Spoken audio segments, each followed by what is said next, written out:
Kembali bersama kami dalam Closing Market, kita langsung menuju Bursa Efek Indonesia untuk melihat penutupan perdagangan bersama rekan Prilia Carvalho dan juru kamera Irham Andriaji. Ya, Lia, bagaimana kinerja perdagangan pada penutupan yang tadi sudah berlangsung? Ya, Bobi dan juga pemirsa, kalau bisa kita review sedikit pada pembukaan perdagangan awal pagi tadi, IHSG dibuka berada di zona hijau ataupun juga menguat.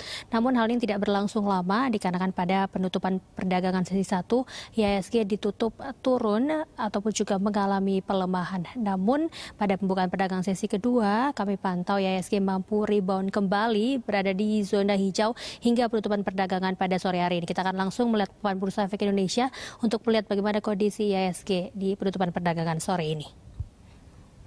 Pada penutupan perdagangan sore hari ini, IHSG ditutup berada di zona hijau atau menguat 0,48% atau setara dengan 22,38 basis poin ke level 4.649,08.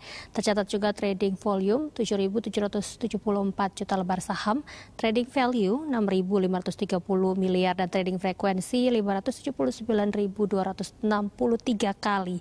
Ada sejumlah sentimen yang mempengaruhi pergerakan IHSG di perdagangan hari ini, baik itu datang dari global maupun juga dari dalam negeri. Kalau kita lihat memang hari ini IHSG ditutup berada di zona hijau ataupun juga mengalami penguatan. Namun kalau kami pantau dari pagi tadi hingga dengan sore hari ini memang IHSG bergerak cukup fluktuatif. Walaupun mengalami penguatan di akhir perdagangan, namun sejumlah sentimen ini masih membayangi IHSG. Ini masih didominasi oleh sentimen-sentimen negatif. Kalau dari global sendiri, sentimen yang mempengaruhi IHSG adalah investor masih menilai seberapa jauh pandemi COVID-19 di negeri Paman Sam menjauh dari puncaknya serta ekonomi yang akan melonjak lagi, dan juga melihat terkait dengan kenaikan harga minyak di tengah ekspektasi pengurangan produksi. Kalau dari dalam negeri sendiri, sejumlah sentimen negatif yang membayangi IHSG di hari ini adalah aksi jual bersih atau net sell oleh investor asing yang cenderung masih besar.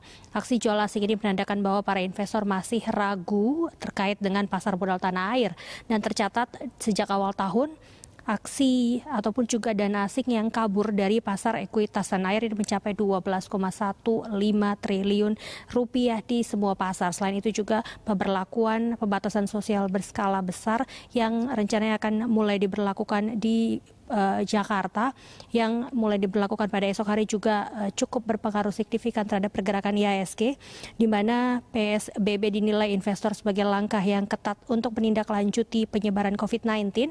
Namun hal tersebut juga cukup mempengaruhi terkait dengan sejumlah sektor seperti retail dan juga informal yang mulai terlihat ada penekanan.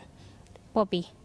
Ya, baik. Prilia, kalau dilihat bagaimana dengan sektor aneka industri dan saham serta sektor apa lagi yang mempengaruhi IHSG hari ini?